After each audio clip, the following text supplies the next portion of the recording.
2006 CG film distributed by Nickelodeon and directed by Steve Odekirk. He's a sort of jack of all trades for a guy with directing, producing, writing, and acting. And yes, he does all four in this film as well. He has a history with shows like Jimmy Neutron, Filmation, and Kung Pao Enter the Fist. His work tends to be weird, surreal, and play into whatever he finds amusing. Why do male cows have udders? Because he thought it'd be funny. Which sounds about right. The movie starts off by establishing a farm full of animals and how when their farmer leaves, they start walking upright and talking. Which I question why. I mean, there's no reason why they pretend they were normal animals all day. If they show that they were just as sentient as intelligent as humans, no one would ever eat them ever again. I mean, technically Toy Story has a similar plot hole, but at least that came from a common thought of children thinking toys came to life when they left. That thought doesn't come from animals though. Yeah, because animals are already alive. You know what I meant. Anyway, we established Ben the cow here as the leader of the farm animals. Alongside the Jersey cow, a group of troublemakers in the farm. Look at that hair rendering. This movie took 14 years to make. It all went to that one piece right there.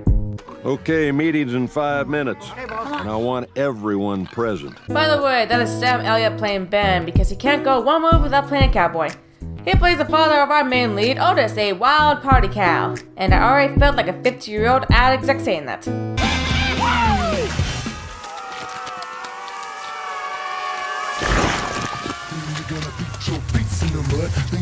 Okay, the first matter at hand, gray market goods. As if I needed to say it again. The purchase of human articles from the Gopher Underground is strictly prohibited. Hello, Moto.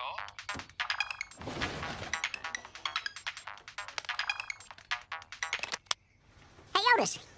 I just realized this thing clunkily included Chekhov's gun since it's only for the climax. For those unaware, Chekhov's gun is the practice of including an insignificant detail that comes into play later. If a gun is hanging in the first act, it must go off in the second or third.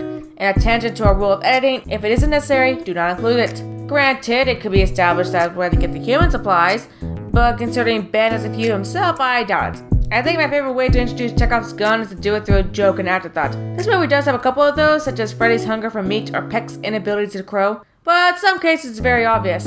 What? A pregnant cow? A story about father-son relationship? Why is this here? I bring this up because this movie has a weird combination of very clever and generally good moments and flaccid attempts, particularly them feeling that the if it isn't necessary, cut it out editing. Is a vegan. God bless him. And, what is a vegan again? Oh, I know this one. No, I got it. It means you can't eat anything with a face. Oh. No, that's a vegetarian. Vegetarians have to eat in the dark, That's right? a Vampire. Come on. You can't eat cheese? It's not just cheese. Vegans can't have any dairy products. Cake? Cake has egg products. But you can't have any dairy. What? No dairy? I love dairy. Does that mean I can't be a vegan? I love the smell of bacon. There, I said it. And it's very, very blatant attempt at foreshadowing. Defines our space. And as long as I'm still kicking, no animal will be harmed inside that fence. So Ben reprimands Otis for slacking on his duties, and we get a montage of him goofing off once more. It ends and established that he gets along with kids, which you know is a pretty cheap way to make the main lead sympathetic. Though considering he more or less becomes the calf's surrogate father, it kind of makes sense. It's even the scene that Daisy takes interest in him during. So in the show, she just never gets mentioned. Same with the chick, Maddie. Clearly what happens is they both died a horrible death. Actually, no. What happens is that the series adaptation, not a sequel series. The farmer goes to sleep and they start a party in the barn. This movie has the weirdest product placement. Otis goes into his shift but tries to get out of it for the party. They have a heart-to-heart about learning to take responsibility for yourself and others, and he lets him go. You know, the stuff you're saying isn't nifty and everything. No one says nifty. I say nifty, I do, and sometimes even swifty. I'll say. Yeah, but do you know how You to gotta get swifty.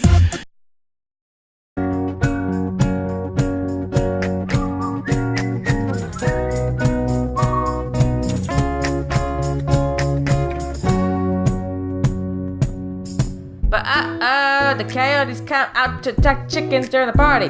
Doug, the leader of the gremlins, I mean coyotes, are pretty generic as villains go, although they are clearly enjoyed every second of it and play their part as a genuine threat. And you're gonna stop us? Is that what's gonna happen? Are you gonna stop us? Hen? How you gonna do that? Huh? Ben saves the chickens, but gets hurt. So Otis rushes out to see his dad, and this is the proper way to do a tone shift.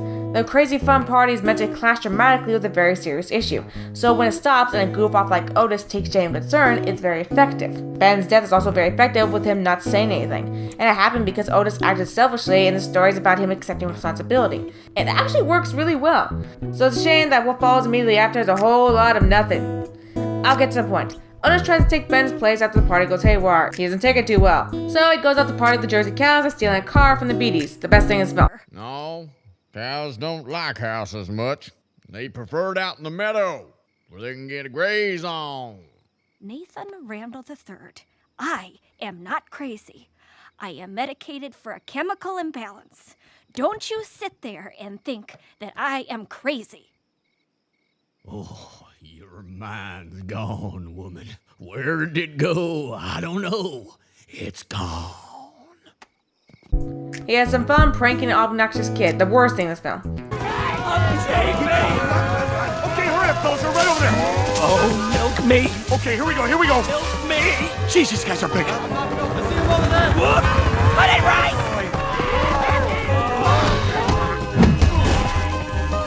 We got him.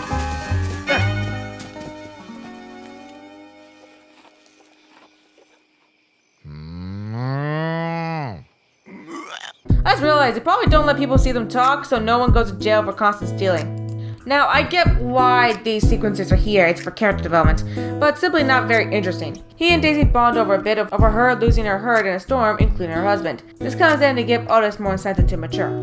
Now, this film is competently made, however the biggest flaw is its story. It's not a very interesting premise, it's only executed rather averagely. Another strike against this film is that it came out the year 2006, a not very good time for animation.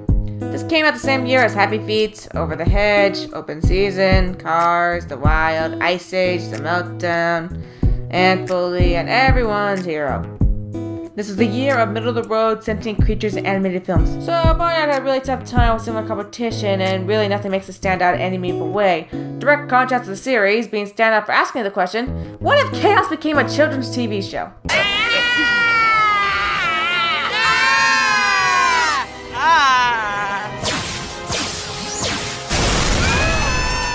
Wait, no, please, come back! Toxic radiation is temporary! It'll be fine in 200,000 years! Drinking atomic waste will not give you superheat laser vision. Watch as I dispel this common myth. You see? Why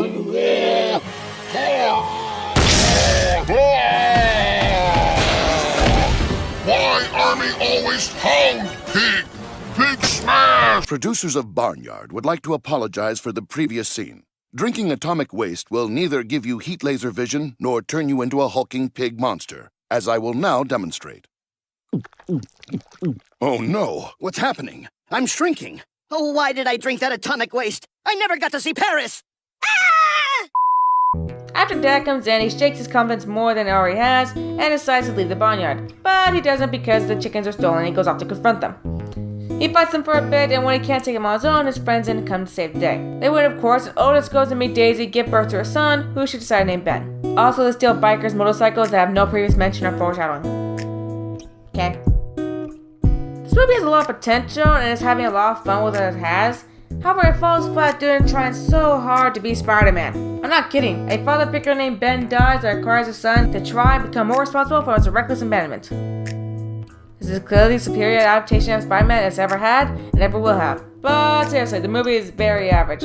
It does some things right, some wrong, but the overall presentation is just not that interesting. It plays it way too safe, and the good things or bad things aren't too big in any way to be that memorable. Originality is relative, and cliches necessary to make any product. However, good movies are a mix of safe formula and original risks. The key to success is trying to balance it. Because of that, I've come to the realization that trying to categorize films either good or bad doesn't really work. Films can make you carry a variety of different emotions with different highs and lows. While it might be great in one aspect like character, but terrible in another like story, doesn't suddenly mean the overall film is terrible. Films are not black and white issue of good and bad, but more a spectrum of quality, and trying to categorize what I think deserved my attention and what didn't is a very limiting way of looking at things. So from here on out, nothing's above or below line, but simply titled The Line Reviews. And I will review SpongeBob. Eventually, maybe. I don't know.